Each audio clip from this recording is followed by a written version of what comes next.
back, and we're back with a vengeance. Forget the fax machine. Forget the Michael Jordan fax. I'm back. The one and only Stacey King has come back from the land beyond. He's here in the flesh, and he's ready to talk to you on episode 59 of Gimme the Hot Sauce. Stacey, welcome back. Boy, we were scared for you for a while there, my friend. Mark, thank you very much, Mark.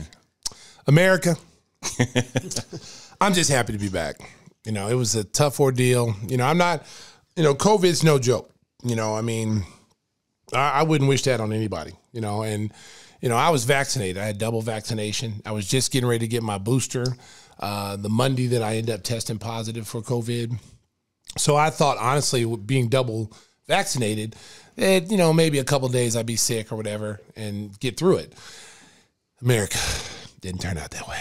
I was bedridden for probably 18 days. Man. And for 16 straight days, temperature fluctuations from 100 degrees to 103. Never got quite to 104, but it got pretty close. And just, you know, really just couldn't move, body aches. It was just terrible. I mean, you know, I was really nervous. You know, my girlfriend, she was nervous, but she didn't let me know. But I know she knew. I could tell her in her face that she was nervous. The patient was on life support. Yes, I was, you know, life support. I had 1 foot on the banana peel and 1 foot out the door to go to the hospital. Yeah. So, but I was telling some friends, I was like, you know, like I've never been that sick before in my life. I've only missed in 16 years of doing broadcasting with the Bulls, being the Bulls, you know, analyst. I've only missed like 6 games in 16 years. You know, 4 was because my mother passed away and I needed a little time to grieve that.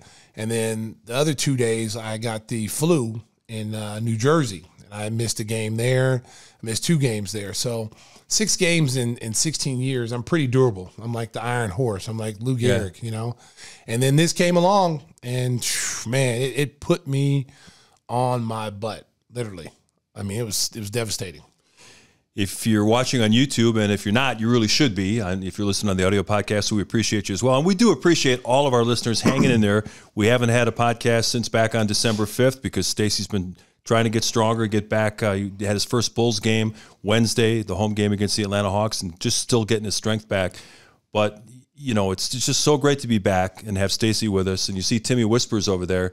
And Timmy, you know, when we heard the news that Stacey tested positive, I gotta be honest. I'm thinking, oh shit, we're sitting in that German-infested Hustle and Flow studio, and there ain't no way Timmy Whispers. And I felt bad for our buddy Rich Wyatt who helped us out. DJ Pablo was out that day, and Rich Wyatt did some yeoman duty. I'm like, oh man, don't let Rich get sick too. You know. Well, you know, DJ Pablo, he knew. You know, I think it was all set up. He didn't show up that day. I think he might have had an assassination attempt. He might have dropped something on us, and then he disappears. Yeah. We don't see him. You know, germ warfare is the next great weapon. Yeah, it is germ warfare. I tell you what, because I was really concerned with that. Even going back to when we were in New York, you know, not Adam, because Adam didn't make that trip. Yeah. You know, he was there Thursday night. Your guy Mike Monaco, you were sitting right next to him. I was right next to him, elbow to elbow, talking. I had Adam there on Thursday night against the Knicks in Madison Square Garden. So we were arm to arm, you know, Clyde, Frazier, you know, Mike Breen. I mean, I was talking to everybody, and you know, and I put out a text with everybody just saying, hey, look, I tested positive. You guys might want to go in and get yourself tested because, you know, I mean, it's gotten to the point now where, you know, like anybody can get it at any time. You know, everybody's symptoms are different. You know, all the people I've talked to who have had it, you know, within the last, say, 6 months, you know, all of our symptoms are totally different. You know, so it affects different people. Like Bill Winnington. Bill Winnington got it in Miami. Okay, this is the second time Bill has got it. You know, the first time there was no vaccination when he got it, and he was really knocked out. Really, his whole family was knocked out. And his son, who's like, you know, 30 years old, ended up having it really bad. He had the same kind of symptoms I had where he was like, Bill said he was in the bed 12 days, temperature up and down, same thing that I had, you know, and he's 30 years old. So, but, you know, Bill had it, his symptoms the second time were almost non-existent. Right. Like he didn't have any kind of body aches, headaches. He just said he had a runny nose. He had a body ache back on that van ride from Miami, right? Yeah. If his body was hurting, it was for a 30-hour sprint bus ride back to Chicago. The team left him. They left him in a hotel. Happy New Year. We'll see when you get back. We wish you well. Hey, every man for himself, God for us all. We love you, big fella. We hope to see you soon. But, he ended up taking a Sprinter van back like 30 hours. And I told him, I said, there would have been no way in hell I couldn't have taken a Sprinter van. I was so sick. And once I got, we were in New York, that was my, I didn't even think I had COVID because like I've been COVID free for years, these first year and a half. Well, you've been extra careful. Yes. Because of what happened within your family. Exactly. And so to, go into the NBA season, this is our first year traveling. We were kind of, in my opinion, the Bulls broadcasting team was one of the few teams that were actually traveling during the first part of the year. Most teams were not sending guys out. So we were kind of like the guinea pigs. Like, let's see if anything happens to them before we send our guys out. Oh, the Bulls are sending their guys out? Let's see if they get through a whole week without getting COVID. Yeah. And so we were in Toronto and our stage manager goes, no one's came here. You guys are the first one. Like, what? And then we went to Boston. Hey, man, welcome. You guys are the first guy that showed up. And I'm sitting there like, okay, that's like now 5 places that we're the only group that went in. So I was like, well, that's really weird. But I understood because, most of these teams are doing that cloud thing. And, it's not because they're saying they don't want to, get anybody sick or whatever. It's the fact that, they don't want to send guys out. They're trying to keep their travel party down. Because if you have your party travel down, it kind of cuts the numbers down. If you're traveling normally like 65, 70 people on the plane, and with this outbreak going on, it's going to run through your team. So all the NBA teams most of the NBA teams are not sending guys on the road until after the first of the year. Once they do this cloud thing and they see it works properly, they'll send them. You'll see more guys staying at home. Whispers, we were here December 5th. It was a Sunday night. We decided to get it in because between Stacey's travels, we had Michael Wilbon that night, and Stacey wasn't feeling good. You could tell he had a cold and his low energy, coughing in her face. Yeah, it was great. I gotta ask you though, Whispers, what was the reaction of your wife when you told her, hey, I just did a podcast with Stacey and he's got COVID? She was like, we can only get it once, and so. She was happy to hear it. And you got the bad vaccine too when you went the first time too. That's right. Because now I found out because I already had it, and so that was like the second shot. Did you get your booster? No, and he refused. You're deathly afraid, right? No, I've gotten the booster because that was my third shot. Yeah. I mean, because I already had it. That's the first shot. Yes. My first vaccine was the second shot. He's still playing fast and loose with science here. Listen, I mean, come on now. I'm going to tell you something. I read these papers. America, let me just say this, okay?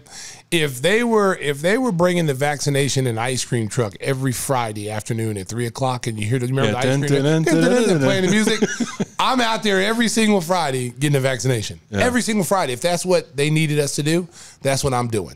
I am not messing around with this because I'm telling you, it was so bad. Like my body was in so much pain. Like I literally, when I tried to get up, I felt like my body was just going to crumple. Like I had no strength whatsoever. My bones hurt, my ankles, knees, elbows. My son literally had to come in and pick me up in the bed just to get me out to walk to the bathroom because I was so weak, So I'm telling you, man, it was America. I went to the burning bush, America. I climbed up the mountain. I had a goatee when I went up. And I came back with a beard. The burning bush told me, America, said, hey, go back down that hill. You got a lot of living to do. Go enjoy yourself. Well, you remember the great sitcom from the 70s, Sanford and Son, when Fred would have Elizabeth, I'm coming to join you. Hey, did you have any of those moments? No, I had a Patrick Swayze moment. If you saw Ghosts, America, there was a door. I was asleep, I was dreaming, and there was a door. It said, open me. Right? It said, open me. So I started to go to the door. I went to open. I heard somebody say, come join us it's so much nicer over here. Oh. And then I remember Patrick Swayze, America. I slammed the damn door. Hell no, I'm not ready to go. And I slammed the door. You remember Patrick Swayze didn't go either. No. So, but he was already dead. Yeah. So I'm still alive. So I closed the door and I woke up in a cold sweat. America. Oh, it was real, America. I was hallucinating, but I'm back. I'm back, baby. Hey, Whispers, talking to Stacey over that period when he was convalescing, you could tell the growth from week to week, but I mean, he was hurting. Oh yeah, the voice was. And you're used to this powerful voice, and then it was the Traeger grill's coming. I gotta live. There's gonna be some good meats. He was living just so he could have a party for the Gimme the Hot because Sauce I won't crew make them ribs as well. That's right. Yeah. Yes, That's America. been well established here. America, once again, my good friend Whispers. You heard this story many times about the ribs, America. Go back and listen to the episodes. That's right. This guy has one of the most remarkable grills I've ever seen in my life. I'm a true Weber man. I've always been a Weber guy. But after spending some time with Whispers and his Traeger grill and his little magical little apps and all the things that come with this grill, I realized I needed to get that grill. And I really wasn't going to buy the grill because I could just go over to Tim's house and get ribs and meat. I bring my meat over for the whole group. Yeah. So every time I call him, I'm like, Tim, you gonna cook those ribs? Yeah, you know what? I'm not a good time. I'm gonna go play basketball, but maybe I'll throw them on. All right, well, let me know. I'll be over here waiting. Yeah. Okay, don't call me. I'll call you. That type of thing. I'm like, wow. He's asking for to-go orders. Yeah. So then I'll just come by and pick them up. So then he gets us all hyped. He says, "Hey, I'm gonna have you guys over in the fall to make some ribs." I've been telling you guys because he didn't invite y'all to the party. No, we missed out on you that. missed it. I tried to call you one day and I tried to FaceTime everybody. And you hung up on him. So I'm calling FaceTime America. I'm calling Mark. I'm calling Southside. I'm calling John. And then Tim goes, "What are you doing?" Put the phone down. I'm like, "What?" He took the phone down. He took the phone and turned it off, and then I don't have enough damn food. He took the phone and put it in a box, and I couldn't call anybody. I'm like, "What are you doing?" I'm calling. They don't need to know. I'm like, wow, these are our colleagues. These are our people. These are our friends. These are not just regular people, man. They need to taste the ribs. They would have came. We each could have had 2 ribs. He said, "We only made one rib. I only made 1 slab." And he really made 6. 25 cents. Wow, this guy. So America, for Christmas, while I was down on my backside, I went and bought a Traeger grill. The top of the line, America. Get yourself a Traeger. We're not. And if you're listening, hey, Traeger, if you're listening, well, sponsorship is always a good thing. there because we'll talk about your grill every day. Matter of fact, we'll bring some ribs in here and let everybody see it. But until then, that's about all we're going to talk about you, Traeger. I still love Weber. Traeger comes. Yeah. Oh my goodness. But yeah, it's a great grill. It's a great grill. It's my God. But back to the COVID. You hear all these people say, well, they lose their taste, their smell. Constant headaches, I had none of those symptoms. Like I never had a headache, even with the high temperature, never had a headache. What I did have was I just had, like tremendous body aches, the high temperatures that, when you have 103, you think you'd be burning up, like you'd be like hot and your head would be hurting. That was just the opposite for me. I was like super cold, so, and we bought all these little apparatuses and stuff on Amazon. Like my girlfriend laughs about it, but I bought this turban that has ice in it that you put on your head if your head hurts, and it worked out. It looked crazy. Like Nick Cannon. Yeah, it looked crazy, but it was very effective. Like everything that we did. That sounds like something you buy at 4 a.m. watching. Yes, it was. And you know what? And Whispers knows his medicine. Whispers, that's not possible. Oh, yes, he does. Whisper told me, he texted me, because he said when I talked to him on the phone, as he was laughing at me as I was talking very weak, he made fun of me. Well, that's the kind of friend he is. Yeah. I'm over there dying. He's like, speak up. Speak up. I can't hear you. I'm like, I can't right now. I'm not, speak up. I'm like, oh my goodness, Jesus. This guy, when I see this guy, I'm gonna give him a throat punch. So he sends me a text and he tells me this medicine, zinc, and what was all the stuff you told me to get, Tim? Zinc with quercetin. Yes, because America needs to hear this. Vitamin D3 with K2. Yes. So there's different elements in there so your body can make it more available, bioavailable would be the term, but make sure you can absorb it, otherwise it doesn't work. And what were the liver pills? Those? Yes, tell about that was for something else. And the gummies, those were for something else. Don't worry about that. What was it for? That's a different show. Oh. That was to prevent the loose stools, but we won't talk about that. Okay, right well, but America, see, America, we're trying to give you some little tips here. And one thing I will say about the COVID is if you're in quarantine, you're at home and you have the COVID, there's the necessities that you have to have at home. If you don't have to go to the hospital, you've got to you got to keep your oxygen level at a certain level because, that's the COVID attacks the lungs. And it also attacks the joints as well. But the most important thing is to maintain your oxygen level. Once your oxygen level goes below 90, that's when you pretty much have to go to the hospital. So you got to make sure. Walgreens sells this little finger thing that you put on your finger and it monitors. Pulse oximeter.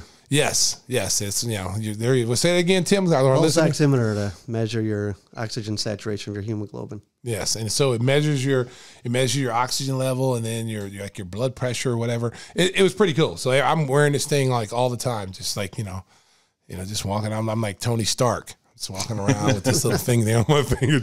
But it was awesome though. It really helped me to not be so scared when I had the high temperature. Yeah. Because that was, that's the first. And plus I was, before all the COVID even started, because the COVID starts like a cold. Like you start off like you just a basic cold and then it escalates into something more. So I always thought I just had like a chest congestion, nasal congestion. So I was treating it like that. Right. And then it went south quick. Well, I know Bulls fans were monitoring your progress. You got so many great wishes on Twitter and Instagram and Facebook, and people were really concerned about you, wanted you to get back, and you made your triumphant return Wednesday night, the home game against the Atlanta Hawks, and it was so great to see out there. You look great on TV, and you and Adam just picked up right where you left off, and I know you must have felt the outpouring of love from all the people at the United Center. Oh, man, throughout this whole process, like I read Twitter and, social media every day, and all the well wishes from, Bulls Nation was just very uplifting. Very encouraging. Teammates, ex-teammates, Scotty, Horace, guys, Scott Williams, guys reaching out to me. John Paxson calling me, every week, checking on me. It was really, really cool to see. And you guys were checking on me too. So it was really good, really cool and very encouraging, that so many people, because you touch their lives, Stacey. But you're part of their family. You don't really think that, though, but Mark. You know what I'm saying? Yeah. I know I have an impact on kids, especially. I'm a role model. But you really never know the impact you have on people until something like this happens. They always say you used to hear when you die, you'll see who really liked you, that kind of thing. Like, when people come to your funeral, if only one person showed up, you're like, damn, I thought I had 10,000 friends. There's only one person. So that was kind of like that moment. You actually saw, how many people actually care about you as a person, not just as the Bulls, TV analyst or announcer. So that was really encouraging. And yesterday, I was telling people, I was walking to the scorer's table right before the game, before the Bulls come out running. And when I got out of my car, I was really doubting myself. I'm like, man, should I really be doing this? I don't really feel like I should be doing this right now because I felt weak, So as I went to my room, and then once I got around people, because I'm a people person, once I got around people, I just got this energy and this adrenaline. And then when the room cleared out, I went back to being low energy again. So I was walking to go out on the floor, and I really just felt like I had no energy. I was like, oh man, I'm getting ready to fall out. So. But once I got through that tunnel and I saw the fans and they just started screaming and kids, Stacey, signs everywhere, people standing up, cheering. And I was just like, that adrenaline rush just, boom. And then that carried me throughout the game. Plus, all the players came up to me, which was awesome. Zach and, you had DeMar DeRozan, Kobe. I mean, all the players came up and said, man, glad to have you back. We missed you, da-da-da. So that was real good. And then all the stadium people, all the people that work at United Center, the security guards, the score table people, vendors, the security. Just everybody just genuinely happy to see you back. And even when I was at home, I saw signs, we miss you, Stacey, which is really cool. So I that was uplifting. And after the game though, whew, man, I tell you, after adrenaline went off, I got up from the table, and said hello to some people, but I was exhausted. Literally, I didn't get up today until probably 12 o'clock. I was just so tired, so, but that's part of it. I'm slowly getting back to myself. You know, I've talked to the Bulls about how we're going to proceed further, you know, because my doctor really wanted me to take like another month off, like don't do anything. And I was like, nah, bro. I had to make a deal with him. Like, okay, if I just do the road game, if I just do the home games and not the road games yet, and then we base that off of how I feel afterwards, let's see how it goes, you know. And so yesterday was the first day, because that was the day I targeted coming back, was the 29th, because that would give me almost 2.5, 3 weeks from when I first contracted COVID. And, you know, like I'm ready to go the next game. So the next home game will be, next Tuesday, I think? I don't know. I'm living. They're all running together, yeah. I'm living day to day. So whenever the next home game is, America, I will be back. I'm just not going to be, I'm not doing road games probably until the target date for that is after January 18th. So that road trip where we go out west to San Antonio, Oklahoma City, and whatever that road trip is, that will be my first. I'll be back full time then. Well, I know I speak for all of Bulls Nation saying we're so glad to have you back. You did a wonderful job in your first game with Adam Wednesday night against the Hawks. Great to have you back here in the Hustle and Flow studios doing Gimme the Hot Sauce. I know all your fans have been saying, hey, when are we going to get a new show? I'm like, hey, the man is really sick. I mean, let's give him some time to heal up. But we're glad to be back here and bringing you another episode of Gimme the Hot Sauce. We are going to talk some basketball. That is coming up next on Gimme the Hot Sauce. Right, Pete? 99 love balloons.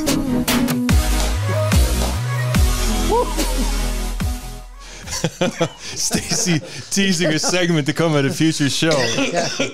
Hey, you know, when it comes to insurance for your auto, home, and business, contact the king of insurance, nationwide agent Jeff Vukovich at jeffvuk.com. That's jeffvuk.com. We want to thank Jeff. We haven't had a chance to shout him out for the last 3 weeks as Stacey was convalescing. But Stacey, you remember, you know the jingle. Nationwide is on your side. Beautiful. And if you're watching on YouTube, you can see Jason Benetti in his hotel room thinking, I'm 1,000 miles away and I can't get away from this goddamn jingle.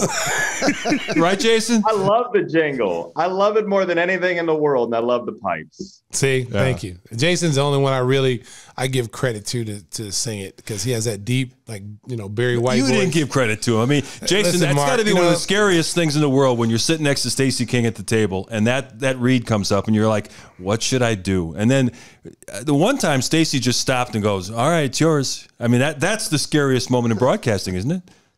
Well, I'm used to Stoney like fake harmonizing with me.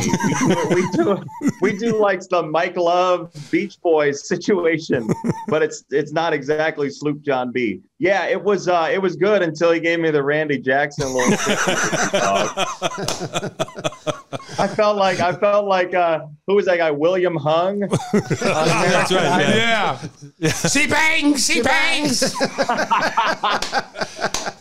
Because Jason, you know, all of us in broadcasting, you know, are frustrated performers. We all think we have a good singing voice, and most of us kind of do. But when you're next to Stacey, he'll humiliate you no matter how well you do on it. Okay, first of all, Yoko Ono, this is why the Beatles broke up, America. Yoko Ono right here trying to cause problems between me and my partner, Jason Benetti, because Jason fills in when Adam is doing things, and me and Jason have this great rapport going, and here he is. We're Paul McCartney and John Lennon, and we got Yoko Ono saying, you don't need those other three guys. You're the show. Hey, see that? That's what I'm talking about right there. Yoko Ono over here. Adam Amin is, you know, a trained singer, done all kinds of things, and he tried to do it, and what'd you give him, like a C+ or? Listen, first of all, listen. I need to see the credentials that Adam Amin was a trained freaking singer. Anybody can be on TV and say that. I can say I sing gospel in the Baptist church. Okay, I can say that. And if you do your homework, you find out it's not true. It's not true. But he was opera, right? Yeah, that's what he said. He was opera. Yeah. And, you know, Adam's my boy, but I need to see credentials. I need to see some kind of certificate saying he participated in some kind of class. I need to see it. But yeah, Jason and Mark, do you remember? A bunch. Like, I've done karaoke a bunch. Does that make me a trained singer? See, pretty exactly. much, yeah. That's exactly because, like, Johnny Red Kerr used to after Bulls games when we play Milwaukee and stuff. He would go to like all these karaoke bars that's and frightening. sing. Yeah, hey, Johnny could sing though, for real. Is that right? Is Don't that sing. right? Johnny Red Kerr can sing. He got up there and he would sing. I mean, he would be belting out things. You know, he's like, you know, hungry like the wolf. That's coming up on a future edition. Elvis Presley songs. Yeah. He could sing. Seriously, he could sing. You just never saw it on TV. You know, Jason, if Jill Scott was doing play-by-play and she sang the Nationwide jingle, Stacey would go, "Oh, that was all right." You know what? Here we go again. You know what, man? You know, hey, Mark, here's my thing. This is going into a new year. Instead of you drinking, you know, champagne or wine on New Year's Eve tomorrow, why don't you just have some Haterade, okay? Don't drink Gatorade. Drink Haterade. I thought you were talking about the 2-inch punch. You know what? You might listen. I'm not strong enough with a 2-inch punch right now. I just got over COVID, but it's coming. The throat punch is coming. See, Tim Kelly. Hey, I'm strong enough to get him. Yeah. Okay, but Mark, you're my boy. I can't believe you're doing this to me right here. I got my. Go ahead, Jason. Here's how I know, Stacey. We've known each other for long enough. I knew you were going for the Haterade setup there. If we were playing match game and you said blank, I would have put up a card that said Haterade. But you know what? Let me say, America. Let me say this. Jason and I, when we get together and we do a game, I thought I'm quick with it. I thought I was like I didn't think anybody could ever match what I do, you know? And first time I worked with Jason, I thought I was at Wimbledon. It was like back and forth, pow, pow, pow. I mean, we were just racking it back and forth, and I'm volleying, and he's smacking it over my head. I'm diving on the green grass at Wimbledon, and I'm hitting it back. I mean, it was a tennis match, ping pong, man. You know, ping pong. It was just so fast back and forth. I got tired. Yeah. I was ready to tap out, but I didn't. That's why I love working with you, though, because you are so quick. I'm getting ready to set up for a backhand, and you're going forehand winner, and it's like, man, we got a game, we got him, we got the officials, we got Mark Brady building cat stuff. Like, I don't know where we're going. Did you see last night the cat barber? Yeah, that was funny. He texted it to me. He said, "This is the dumbest, funniest thing I ever done." Because it was at the end of the game. And of course, you know, at the end of the game we were winning, so we could have a little bit of fun. That was hilarious. We didn't have to go to the principal's office, but so you know, I didn't even know the kid's name was Cat Barber. You know, Adam, I said, you know, he should take over for the guy that does the Catch a Predator. What's the guy's name? Chris Hansen. Because Adam finds like the serious, most like the nuggets that no one knows about. Like, you know, I always tease him, like when he said something the other night, and I go, last night, and I said, oh yeah, and you know, the cat barber, he likes chocolate Rice Krispies with chocolate almond milk. Yeah. You know what I'm saying? Only Adam would know these things. Well, each NBA team's got like 25 guys on the roster now with all the replacement players. It's but crazy. I mean, some of these guys are like coming from the G League that, you know, they play college basketball. I mean, Jason will know because he does a lot of college basketball. But when you're at the pro level, you know, you don't watch a lot of college games. You don't have time. So then when these guys come up now with the COVID and you know, the health protocol, you got to know all these guys. Hey, you're talking to a guy who did Korean League baseball, so he can handle just about animals anything. In the stands as fans. What was that like, Jason? That's the question I've been dying to ask you. It's 4 in the morning in Chicago or wherever you're calling the game from, and you're trying to watch a monitor and somehow try to keep the interest level going for multiple hours. That had to be one of the hardest assignments you ever had. It was fun. It was hard, but it was fun. I will say, Stacey, as you were saying that about the nuggets that Adam digs up, Stanford on its player pages for its football team, I'm not kidding you. One of the last notes on their tight end this year, this kid Jurasic, is his grandfather invented the baby carrot. Oh, wow. I was like, wait a second. The baby carrot. How can you even get credit for that? Yeah, I don't like. Couldn't somebody else say, "Nah, I saw one like a week ago"? Like, who's gonna challenge it? But the Korean baseball stuff. The thing that was fun about it is, we had a couple insiders who we got to talk to and like learn about the culture and everything. And I had a great time with it. It was awesome. But we also got to have whatever guests we wanted to have on at all, like for any reason. So the day of the hot dog eating contest on Coney Island, you know, like Joey Chestnut and Kobayashi and all that, we had a former competitor on to talk about the the hot dog eating contest later that day to like promote it or whatever. We called this guy and he must have had his time zones wrong, But this guy, and I don't remember what his name. Oh, it was Cookie Jarvis. Cookie Jarvis. Cookie Jarvis. These things before. We FaceTime Cookie Jarvis, and he is no joke. It's last July. He is not wearing a mask in the paint aisle at Walmart on Long Island. Oh, wow. And he was like, "Oh, I thought it was an hour later." We're like, "And you're shopping for paint at 6 in the morning? Like, what are you doing?" Oh, so yeah. we talked to him about like what it's like to eat 5,000, Skittles in 30 seconds in the middle of a Walmart. And the thing about it I love is anything goes. And in the last couple of days, I've been watching a lot of like John Madden. And I don't know if you all saw the clip when John Madden, during the Super Bowl, used the telestrator to talk about the family of Gatorade buckets. He was like, "Look, they used to have 2 Gatorade buckets, and here's the mom, and here's the father," and he draws M and F, and then he points an arrow, and he says, "But they got a baby bucket now." They had a bigger family, and they had like a specialty graphic about the birth of the baby bucket somehow built. And to me, that's the fun of it. And that's why I like the Korean baseball, because there were no rules. We could do anything on those shows, and everybody was like, "Yeah, go ahead, try it out, see what happens." Yeah, for people who forget, that was the first sport that came back after COVID shut down everything worldwide for multiple months, and people were like, "Yeah, get me some baseball. I don't care what time it's on." I was even watching cricket. Cricket was playing too. I was like, I was a big cricket fan, and I remember the baseball. They had the stuffed animals in the stands, like little pink elephants, and I'm like, "Wow, like that's the fans? Like that's like crazy." But it was worth watching because there was nothing else to watch till The Last Dance came out. Yeah, The Last Dance. Thank God for that. Out. Yeah, and Wennington slot machine. Why has he got a slot machine in his basement? What are we doing? Hey, I think he was at a casino. Don't sleep. He should have been in there. He should have been in his home, locked on lockdown like the rest of it. He was at a casino. He was playing 3-card poker at the Mandalay Bay. Hit me. All right, let's split those 7s. Why isn't anybody else here, by the way? Where's everybody? Who's the dealer? He's dealing his own cards. Mark, get us back on track, Mark. Come on, where you at? Hey, we're having so much fun. Why get back to regular questions? But, for people who follow Jason's career, I mean, coming to Chicago, doing the White Sox with Stoney, and you're traveling all over America to do college football, college basketball. First of all, do you have somebody on your payroll that keeps all that straight for you? And secondly, how do you handle it, especially in this COVID age where all travel is so much more difficult?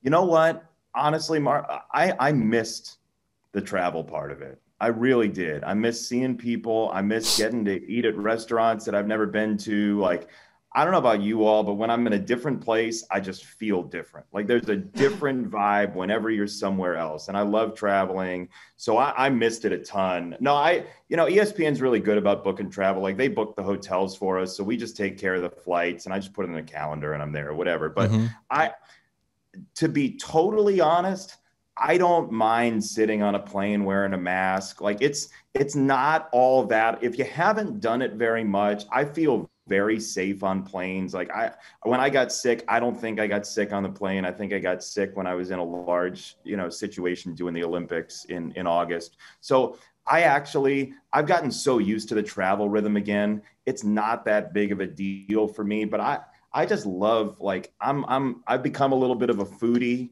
and I'm a little bit of a travel guy. So I missed the travel of it. I did.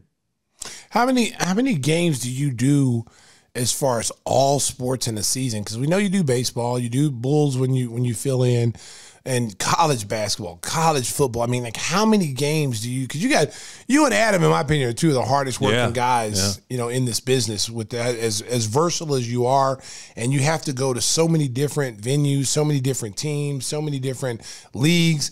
To talk a little bit about that and how many games you do actually a year. I am really happy, and I think Adam would say the same thing, but I'm happy that my work, if you're going to call it like grueling, Mine is like, oh, you got to get on a plane and go to Hawaii for the Hawaii Bowl. Like, poor guy, right? There are a lot of people who like dig ditches for a living and do electrical work that work way harder than I do. So I want to say that first. But like, I'm contracted for 55 games with ESPN. And then I do, I'm supposed to do all the White Sox games, but they're flexible with me sometimes for football and things like that, which is great. So, and then you add the Bulls. It's probably like 210 games a year, something like that. Wow. It's crazy to keep up that kind of schedule. Wow, that is. Especially the travel. I love it. Like, Stacey, Mark, you know this. Like, when you go on, you love it. Yeah. And if you love it, it never feels like work for me ever. And it's the thing that I found when I was a kid that made me feel whole. Like, I think everybody's got that thing where time stops when you're doing it. And for me, it's this. Because the amazing thing is, you take two people who don't know each other, who never worked with each other, whatever it is, you sit down, put two headsets on them, and if they listen to each other and they like to have fun, you can have a friend for life. Like, Stacey, I think of you as a friend for life. Oh, most definitely. We've done a couple years worth of games, but man, it charges me up to know I'm going to sit down next to you. And I feel the same way about some people that I've met once or twice, and you just kind of get each other. And I think you and I just kind of got each other right off the top. Yeah. And it's fun, man. I was so disappointed that you didn't get to do the White Sox game with me when I had to sit there for 20 hours like I was at a Jerry Lewis telethon, and you weren't there. And then, of course, Adam was good, so it was a good fill-in. But I was so excited because we had been talking about it for like 2 years, because after I saw, you and Bill Walton, which was an all-timer. That right was there. one of the greatest broadcasts ever, because you never knew where he was going, and you stayed right with him. I mean, you were right with him every step of the way. He is such a treasure. He's a joy to be around. And I'm telling you, that guy is one of the nicest human beings on the planet. His generosity, his just like check in, see how you're doing. But when you're with him, you feel like he's your dad and your brother and your uncle all rolled into one. He could not be more generous of the spirit. I know everybody thinks he's crazy, and that's partially his doing, because he's absolutely crazy. Everybody's right. But he could not be a nicer human being. And like, that's what I love about this business, because I'm the kid who took AP calculus. Where am I ever going to hang out with athletes other than when we put headsets on together, right? And we never would have met in any other line of work, but here we are, and we make television, and it's a freaking cool thing, man. Jason, we were joking about the fact that NBA rosters, and it's really not a thing to joke about, but with all the COVID cases, they've had to sign replacement players for replacement players. And it's been just unbelievable seeing how teams are scrambling to fill out their rosters. I heard a story about how, I believe his name is Mark Falwell from Dallas, had to step across and do the Pelicans broadcast because their broadcasters were out with COVID. So he had to actually do a broadcast for the other team. What my lead up is, and Stacey can hold up his haterade sign, but my lead in is, last Wednesday, the Bulls were going to play a home game against the Raptors, and they were so strapped for announcers. The Bulls called me and asked me if I would do color for that game, and the brilliance of the heavens finally stepped in and go, you know what? We can't ask Shanowski to be in the analyst. We're going to cancel this game. Now, look, you've done Bulls before, and you're very good at it, so please don't undersell yourself. Exactly. You're very kind. Exactly, JB. That's what I keep trying to tell them. There's a reason why they dug deep and he was in the bottom of the barrel. Hey, I think Whispers was underneath me. Whispers was next, I think. Yeah, they were going to call Timmy Whispers next. Actually, I was out of town, Mark. You told him you were unavailable, right, Whispers? Oh, my God. They said, shit, we got to call Mark. Hey, JB, I talked to Mark. I talked to Mark like the night before, and, was just giving him some, hey, you're going to do great. Don't worry. Have fun. Do you know what you're doing. Have a good time. Run with it, And Mark was all excited. It was like a kid on Christmas. Then he got up the next day and he had a coal in his stocking. Wah wah wah wah. He was like that Homer Simpson meme where he goes back into the plant, the bushes. The bushes. He just goes back. But that's how bad it got. the one of those that I had, it was like 2013, and you know how good McDonough, Billis, and Raftery were on Big Monday when they were together doing college basketball. Just fantastic. So I'm living in Syracuse at the time, doing AAA baseball, doing like a ESPN U game every once in a while for basketball. I just started. I woke up on a Monday morning. It was Martin Luther King Day, so it was a matinee game, like 3 or 4 o'clock in the afternoon. I woke up to an email, a phone call, and a text message that was like, Sean is sick. Can you fill in with Billis and Raftery? Wow. And like my ESPN career had just started, was going to be this huge thing. I call back. I'm like, yes, I am available to do this thing that I've always wanted to do. Well, I get a call back about half an hour later, and they say, hey, we'd love to use you, but we just found out that Mike Tirico is on vacation in Syracuse. So he's going to do the game. You got big-footed. Oh. And by the way, who in the hell vacations in Syracuse in February? Where's Joakim Noah? Cue up the sound. It's kind of like Cleveland. Who goes to Cleveland? Like, I went to school there and I lived there for years. I wouldn't choose to go there in February if you paid me in a giant duffel bag of cash. Yeah, I was so disappointed for Mark because, like I said, it was an opportunity. He's very good. I've always pushed for Mark when we were going through, all the guys, like, give him a chance. And they finally got an opportunity. I thought he did good. I mean, I know we were at Toronto, and you did in Detroit. Yeah. So Mark got a couple of games. He went from it was always around Christmas when nobody else would do it. Yeah. Hey, he went from not being ranked in the rankings to he snuck in like Boise State. He came in, he moved up in the polls. He was good though. He was good. And that was the year we had like 20 different people. Yeah. We had like 20 different people. Spin the wheel. Who's your play-by-play guy? I watched part of that Pistons game you did. I thought you did a really good job. Like, thanks, Jason. Yourself. You know what you're doing, and you know the Bulls as well as anybody. Well, it was a lot of fun, and working with Stacey always makes it easy. Hey, I teased before we got to this segment that we were going to talk some basketball, and I realized we haven't talked any really basketball. Jason, the Bulls are pretty good, aren't they? I mean, they have exceeded almost everybody's expectations, except Whispers, because he had them for 50 wins in the preseason. And I did too. And Stacey. 51. They are so fun. Jesus. This team is so fun. And it's not, you all know this, it's not every NBA team that likes playing with each other. They don't like that. Not everybody likes playing together like this team does, and people in and out of the lineup and everything that's happened. Like, I think it's wild that they've stayed afloat the way they have. Like, they have no business being 22-10 based on all the pitfalls that they could have stepped in. But I love that they are, and it's the joy of basketball. You have talent, obviously, but like when Vooch was struggling, the rest of the guys played well. And now Vooch is playing better basketball. He's more confident, clearly on the defensive end. You didn't have me here to have Bulls hot takes, but I will say, like, I have had so much fun, and I am so glad and thankful to the Bulls and Susan and Michael and everybody and everybody on the crew for having me for the 8 games I'm doing this year, because it has been an absolute joy watching these guys play basketball. It really has. And Stacey's okay too. Thank you. Your check's in the mail, Jason. Anyway, so, we were just talking, like I said, about this team because I was talking about last night's game, and that was my first time seeing them live in like a month.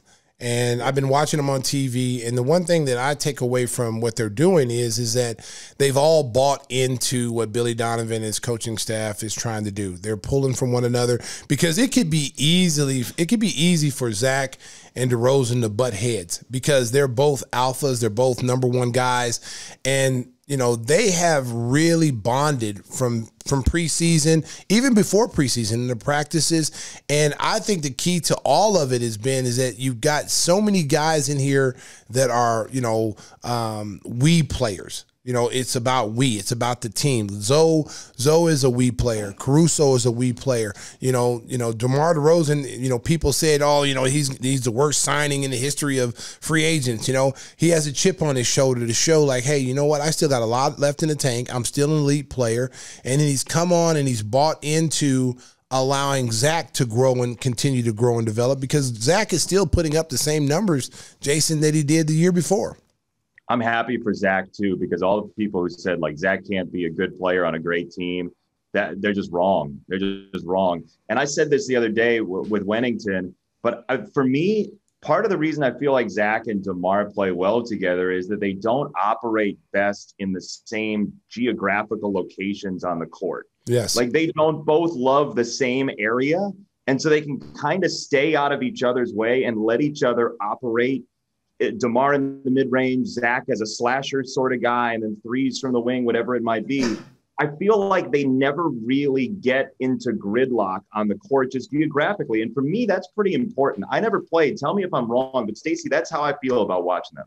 You're exactly right. I mean, they don't get in each other's way. They're two different players. You know, they attack kind of the same way. You know, DeMar is right now arguably him and Kevin Durant, and I would say Chris Paul are the two best mid-range shooters in the game. You know, Kawhi Leonard, when he's healthy, he's another one. And they have really kind of debunked the way the, analytics has been used in the NBA the last 7-8 years, where more threes are better than mid-range games. DeMar is showing you that I can get 30 and still be effective, and our team win by going to where I want to play. He gets to his spots. It's amazing to watch. You know what he's going to do. You know where he wants to get to. It's almost like Kobe. Yeah, he looks like Kobe out there. Yeah. I joke, I mess around out there with him when I say, he'll make a shot and he'll be Kobe. But when you watch him shoot a turnaround jumper and kind of fade away, and he'll tell you, we've had him on the broadcast, we've interviewed him. He said he emulates Kobe. He worked out with them. Kobe, is one of the big inspirations for his game. And you can tell, just like Kobe idolized Michael Jordan and put Michael Jordan's game in his, it's the same way. Here's what I'll say about the analytics thing, because I do the StatCast shows for Major League Baseball on ESPN, and I've embraced analytics very much in the baseball realm, where people I think are misguided when they are hypercritical. Is it's not a one size fits all thing.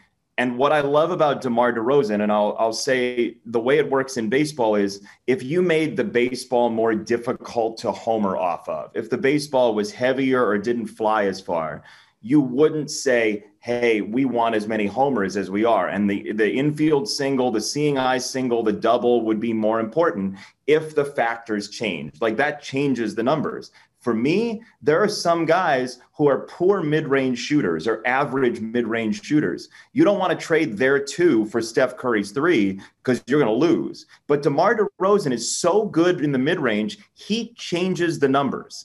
He manipulates the numbers. And so you turn into a team that wants that 2 because he doesn't make 50% of them, he makes 58% or 60% or whatever it is. His numbers are better than the average person's. And so, yeah, I want 2 every time if they're going to make a 3 a third of the time. He changes the whole way you visualize what a mid-range jumper is worth if you're in an analytics department.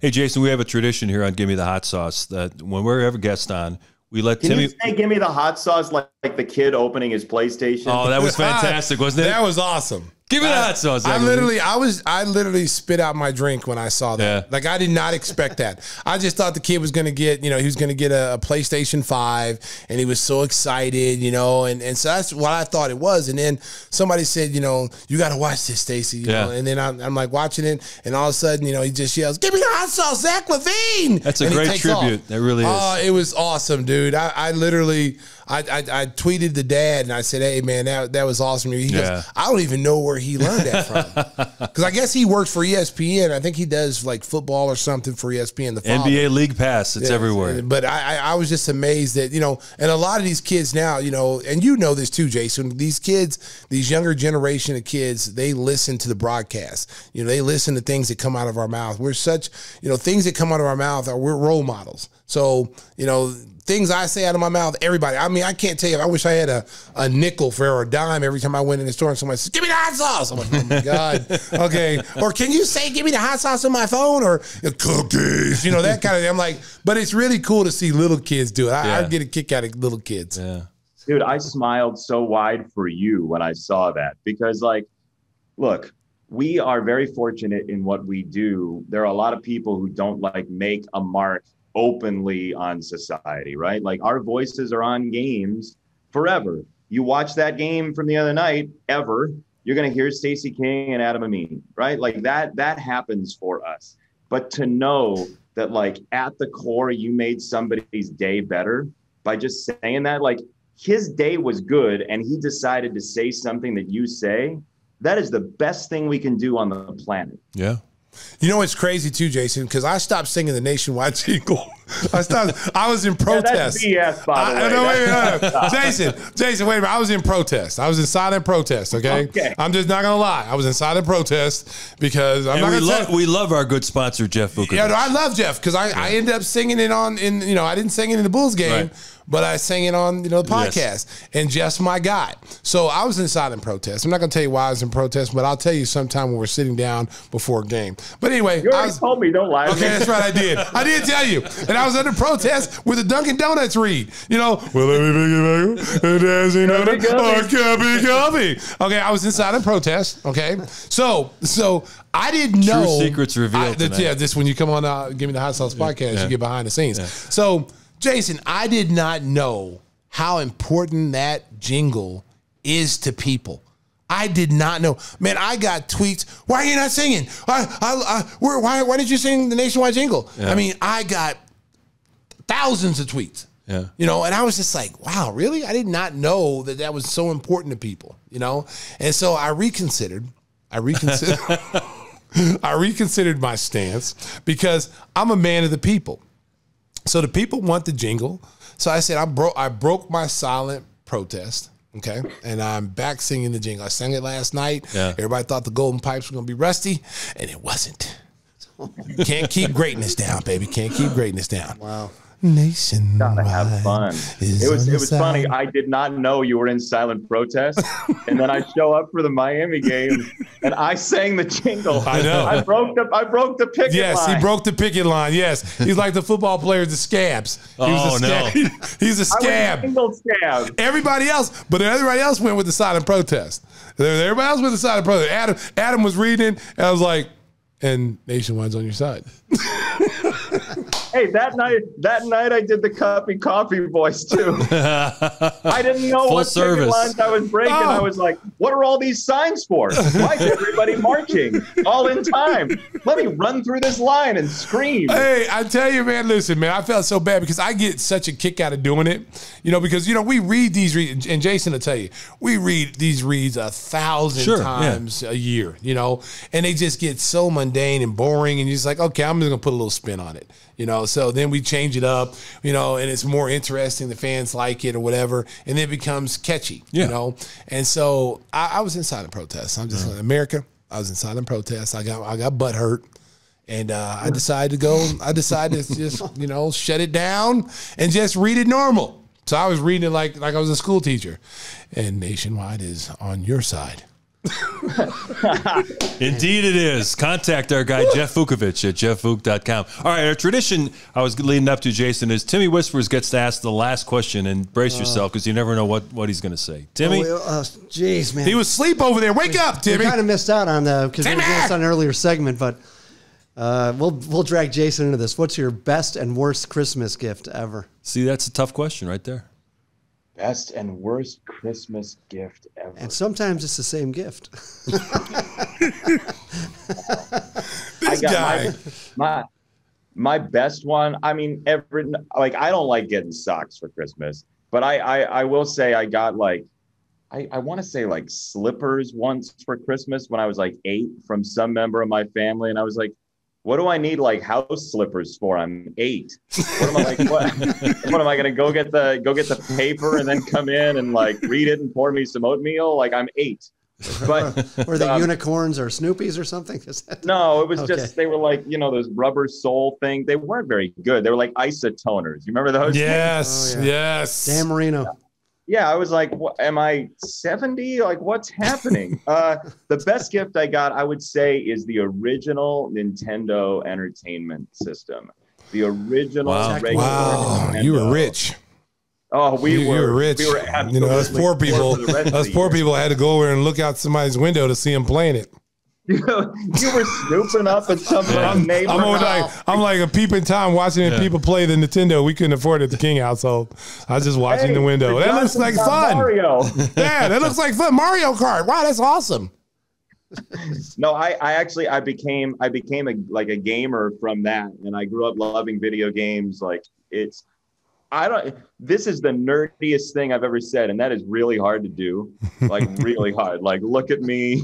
Come on. But every once in a while, I will go on YouTube, and there are people who actually raise money every year. It's called Games Done Quick. They used to get in person, and they would play old Nintendo games and raise money to fight against cancer. But they would play old Nintendo games and like break them. They'd play them in like you could finish Mega Man 2 in 29 minutes, or like Super Mario 64. You remember, like that game was really hard for people with all the stars and everything. They finished it in like an hour and a half. It is amazing. I don't know anybody who knows details better than these people. They learn these games front and back so much they can finish them in like half an hour, and I'm totally in awe of it, and I love it. Yeah, that's impressive. The Tecmo Bowl. Last time the Bears were good. Oh, hey now! Oh, hey, come on! Hey, this isn't Festivus. This isn't Aaron of Grievances. I don't know what's going on over there. There's the zinger from the Whisper. I'm sorry. Hey, Jason, we want to thank you so much for hopping on. Give me the hot sauce. We really appreciate you joining us. You won't find a more versatile, talented broadcaster in the world than Jason Benetti, and he's going to be calling the Fiesta Bowl coming up, Notre Dame against Oklahoma State, so you know that Stacey's going to be rooting for the Irish. Let's go Notre Dame. And you know what, Jason? As a guest on Give Me the Hot Sauce, special gift. We are going to send you some of my vaulted hot sauce bottles that are 3-pack. We're going to send you 3. Normally we only send people 1 because you're paying for it. But you're special because you're my boy. We're going to send you 3. We're going to send you the red sauce. We're going to send you the salsa verde. And we're going to send you the barbecue King Q sauce. And she'll like it too. And she'll like it too. First of all, you're like it too sounded creepy. Like seriously, you sounded creepy. You leave that line to me. And she'll like it too. That's just me. Hey, Jason, Whisper's is over his skis right now. Yeah, Jason, he had me sing the jingle one night too, and then just railed me for about 30 minutes. No, who, me? Oh yes, 30 years of abuse. 30 years. Hey, the next game we got is in Dallas. So what if we bring the hot sauce and have some barbecue when the Bulls play the Mavericks? Ooh, that sounds good. We got to remember that, Tim. Mark Cuban's a big fan. Stacey, you're not going to be there though, in Dallas. When is that game? It's like end of next week. Is it? It's coming up. January 9th. Oh, you're by yourself. I'm sorry. My first road game, JB, is I come back the week of like the 19th when we go out to San Antonio, Oklahoma City. Wait, what? Yeah. I'm on. Hey man, I wasn't even supposed to be coming back right now. I was supposed to take like another month off. Skipping Cleveland. Well, if we're not going to do that game together, can I tell you an Alex Caruso story? Yes, you can. Yeah. So we rode a golf cart from the hotel to the Alamo Dome doing your Sooners last night, the Alamo Bowl. The kid who drove us in the golf cart, we were talking, the 4 of us were our announce crew and him, and he tells me he's from College Station. He grew up in College Station. And one of his friends grew up like 6 houses down from Alex Caruso. And evidently, I didn't know this, College Station, they named a park after Alex Caruso. Oh, really? Alex put some money into this park, and he like refurbished the park in his neighborhood. Wow. And now there's like an Alex Caruso park in College Station. Oh, that's cool. What a good guy. Better than a baby carrot. Oh, better than a baby carrot. Wow, there's Whispers again. Whispers always just leaves the segment just dying right there. It just kills it. Whisper? You know the song Careless Whisper? That was Careless Whisper. Thanks, Jason. Way to bring it home, Jason. That's why you're the best in the business. Way to hit him with the zinger, Jason, on the way out. Caught him with a left hook when he was looking for the right. That is our good friend Jason Benetti. You can catch him on ESPN's broadcast of the Fiesta Bowl coming up on New Year's Day. Jason, thank you so much. We got more Gimme the Hot Sauce coming up next. Keep it right here.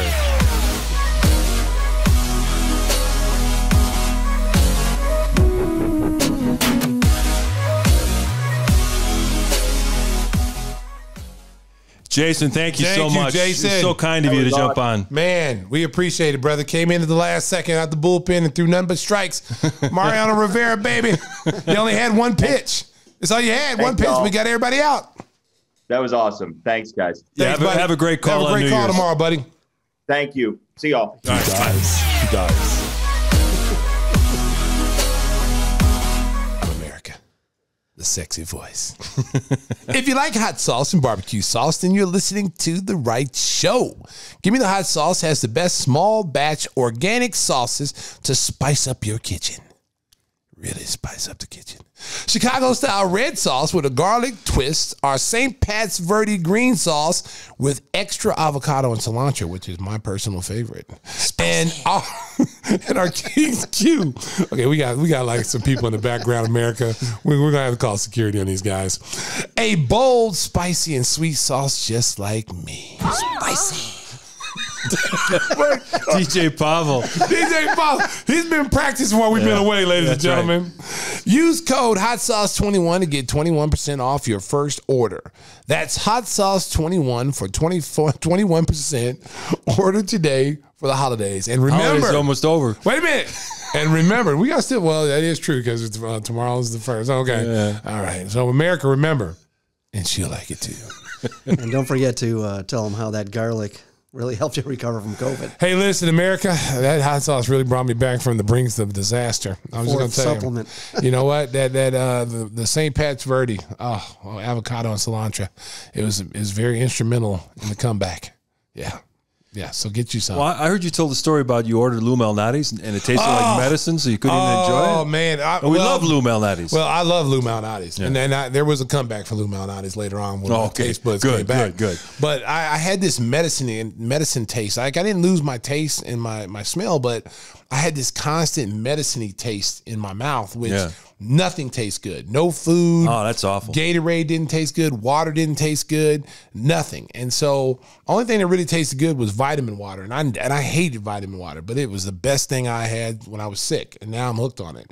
So, but once that flavor went away, like, then I got my taste buds back that we called Lou Malnati's and got another one. Yeah. And it tasted damn good. I'm alive again. Yeah, I was like, because the first time I bit into it, it was just nasty. Oh. And I was like, I can't eat this. I just can't eat this. And then we had another pizza that I just thought it was just Lou Malnati's because, they have all the spices and herbs. So we ordered another from Joliet. What was the name of that pizza, baby? Semio's? Semino's. So Semino's has this really nice sweet sauce. It's really good. It's my second favorite pizza. Okay. What about Moretti's? Oh, Moretti's sponsors. It'll be number one. Moretti's. If you're listening, you right now you're down in the polls. Yeah. You're not in the top 5 rankings, but you could easily take over the number 1 spot with the first company to call us. You know what? You know these my number. Shameless plugs that we do on Gimme the Hot Sauce podcast. We're just we're just shameless. We have we don't care. It's how we are. But I'm gonna tell you what, neither one of those pizzas tastes good. But when I got that medicine-y taste out of my mouth, I called Lou Malnati's very quickly. Got one. It was awesome, America. Still the best Chicago pizza, in my opinion, unless Moretti's gives us a sponsorship. And then they vault to number 1. They vault to the number 1 ranking. Hey, speaking of a medicine-y taste, I had to cover the Bears-Vikings game at Soldier Field on Monday night. That was one of the worst things I've ever seen. I feel so sorry for poor Justin Fields. He got the hell kicked out of him in that game. The Vikings were sacking him every which way. And, the season's coming to a close, and they're going to change coaches, and they might change the front office seat. Heck, they might even change the team president. They got a lot of work to do, Stacey. I mean, it's just so sad to see a powerful charter franchise in the National Football League, Papa Bear George Halas, and they're almost the laughingstock of the league right now.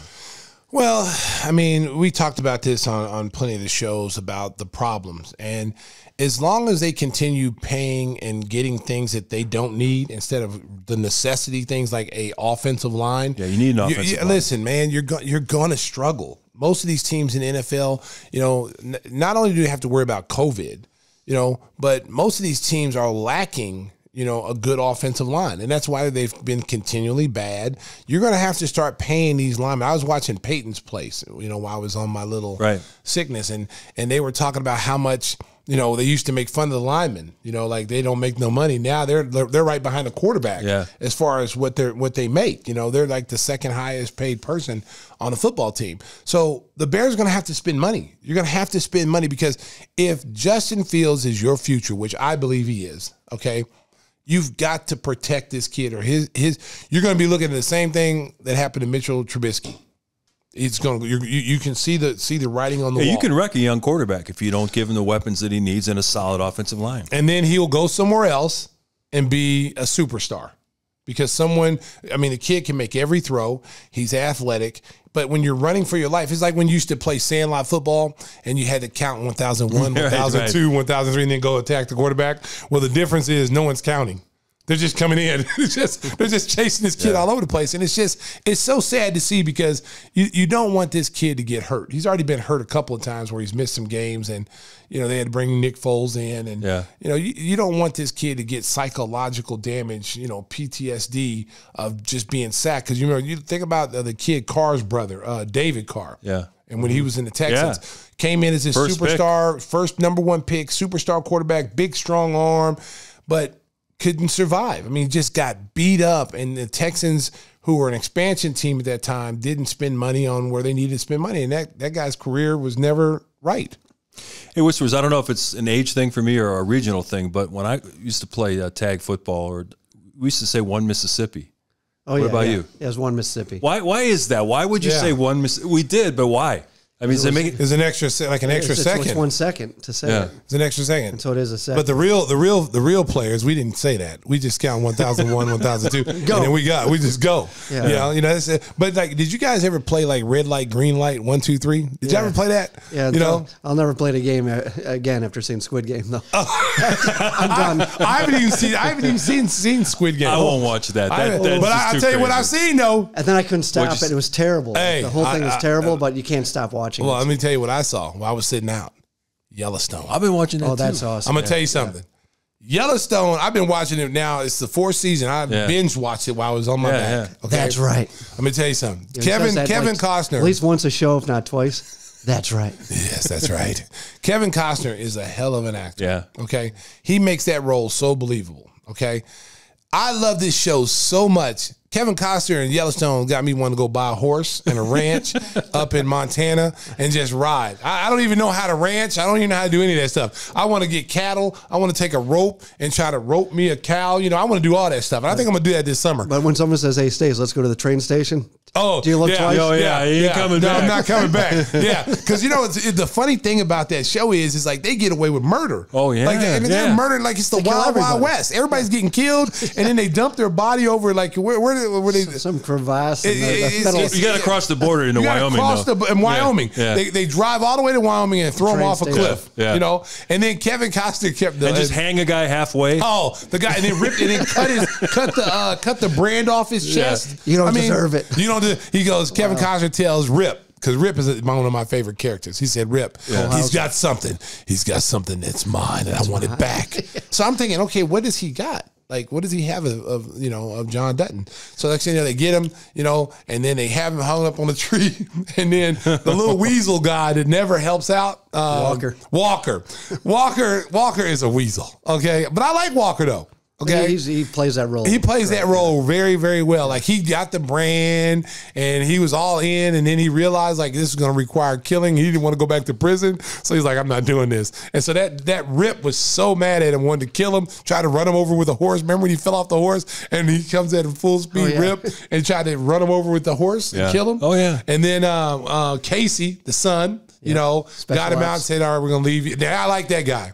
He's good. You know, I'm going to tell you, America, if you haven't seen Yellowstone, check it out, because after you watch a couple episodes, you'll want to go buy a horse, and you'll want to move on a ranch, and you'll want to be doing some ranching. And the daughter is unbelievable. Oh, and she's one of the meanest people walking the face of the earth. Did you know she's English?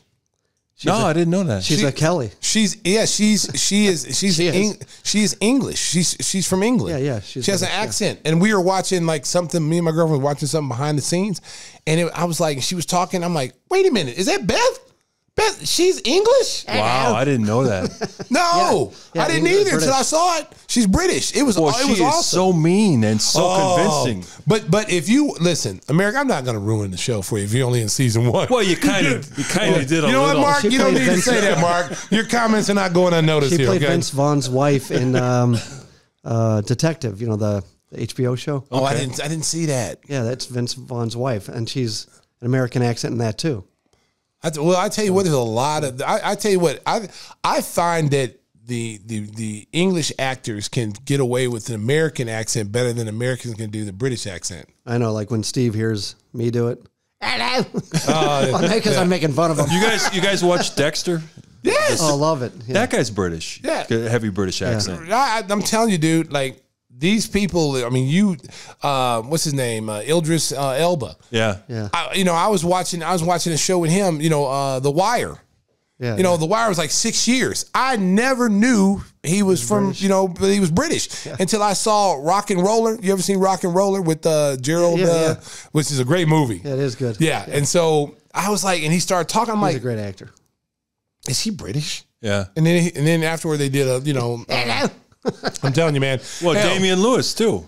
Yes. Yes. Yeah. And Billions. From Billions. Homeland and Billions. Yeah. I didn't know I'm telling you, the British actors do the American accent better than the Americans do the British. I'm sorry. I'm sorry, America. It just happens. Well, Whispers is spot on though. Oh no, Whisper sound like he's drunk in a pub. Like That's why Steve gets mad at me because that's We how got I to get start our off guy everything. Al Foreign on to evaluate your British accent. Yeah, he's there. Yeah, I'm his friend, and it's terrible. Yeah. Yeah.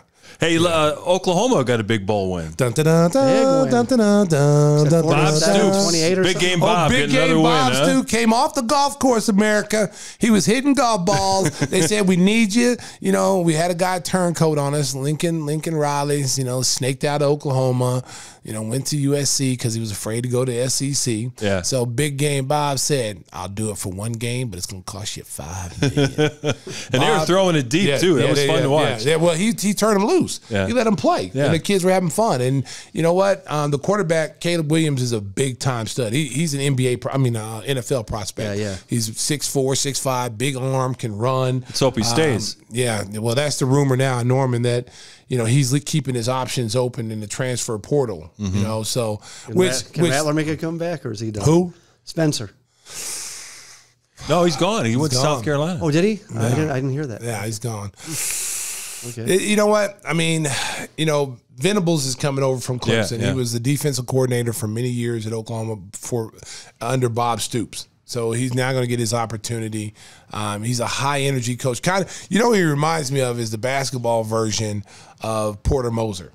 He's that kind of guy. He's infectious energy. Kids are going to love playing for him. He'll turn the program around. Right now, the biggest thing is the recruiting trail. They lost a lot of their top recruits that were coming in, for Lincoln Riley, and now those guys have flipped to go to USC. So now he's going to have to recruit totally different now. He's going to have to get his coaches in line to be able to go out and recruit. And, they're getting ready to go to SEC in a couple of years. And I'm going to tell you right now, it's gonna be tough. It's gonna be a lot tougher than they think. They may struggle, first couple of years, but I expect them to be competitive again next year. But they got a lot of work to do. Hey, before we get out of here, there's a couple of passings that we want to acknowledge over the past week. First of all, legendary NFL coach John Madden, who our younger listeners will know was the guy that really got the Madden NFL game going, the video game. Also was a coach for the Raiders for 10 years, won a Super Bowl in 1977, and really the voice of the NFL for so many years. He passed away at the age of 85. And when you think about his impact on the game, Stacey, you think about your Mount Rushmore of NFL, forget about players. I mean, just their impact on the whole league. He was one of those guys that was really transcended the game.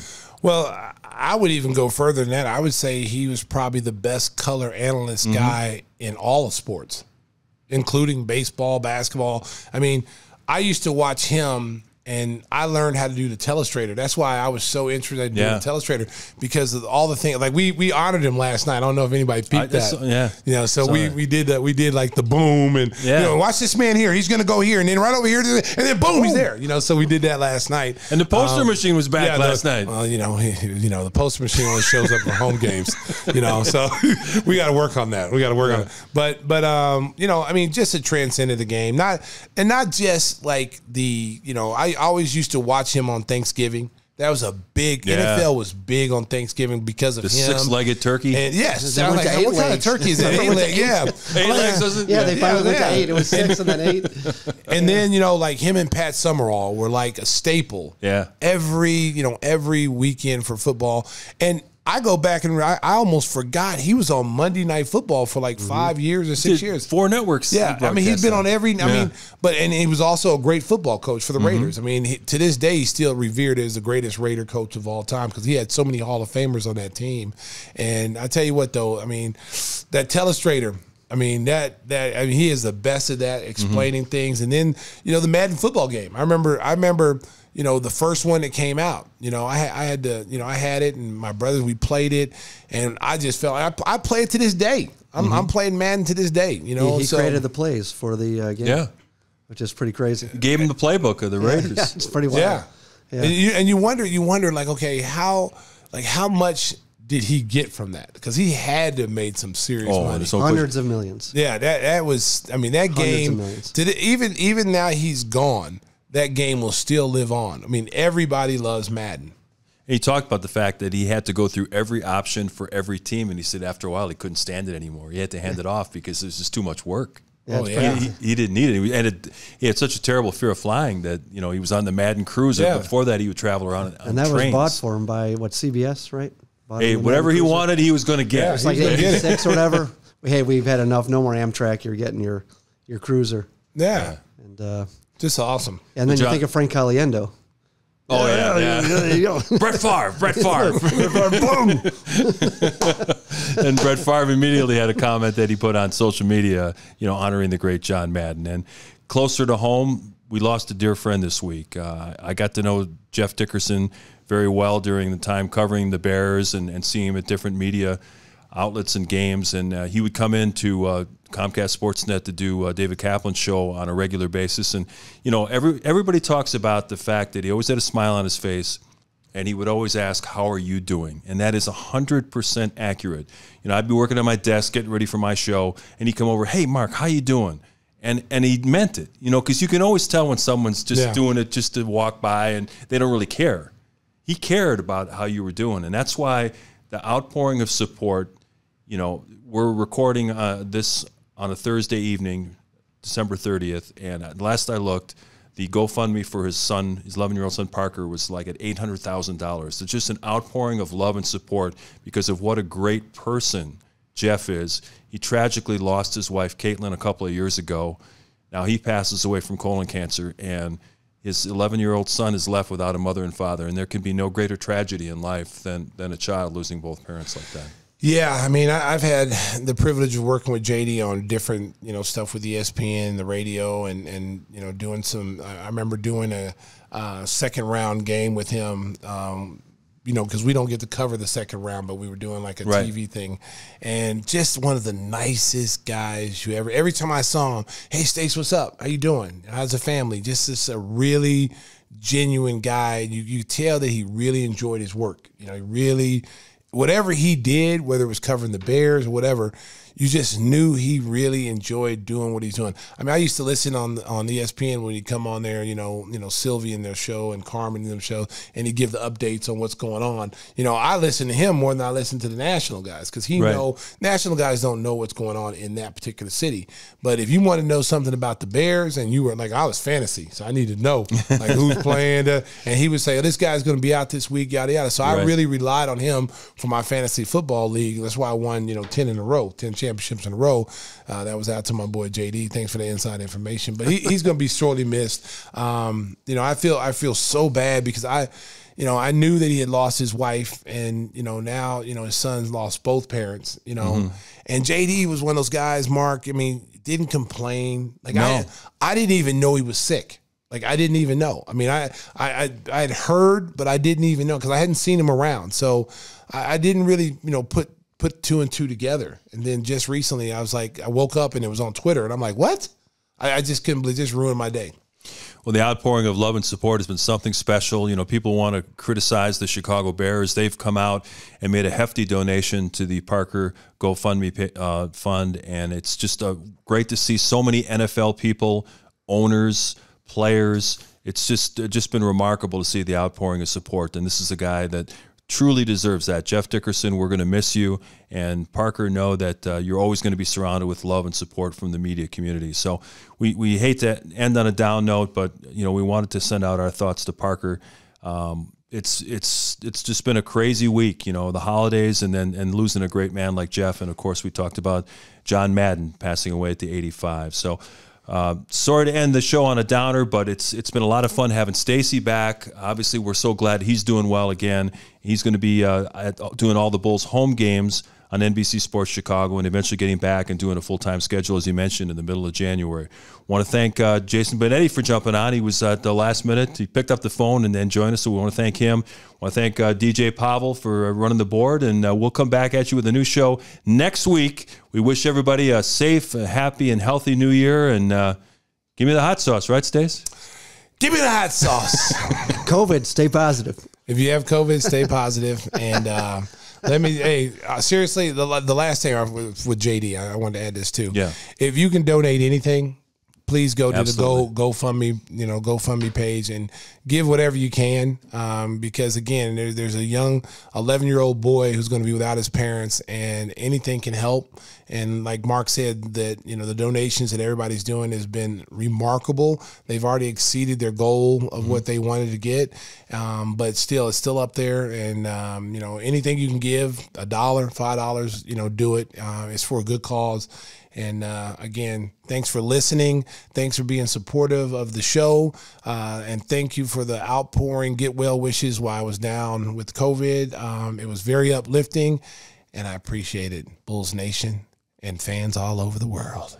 We were having a lot of fun before the show started talking about music of the 80s. I think next week we're going to bring that to the show. We are going to go back to MTV when it first started, and we're going to start talking about the 80s songs, America. So get ready for that. It's going to be a fun show. So I hope that brings a smile to your face as you get ready to celebrate New Year's. DJ Pavel, get us out of here.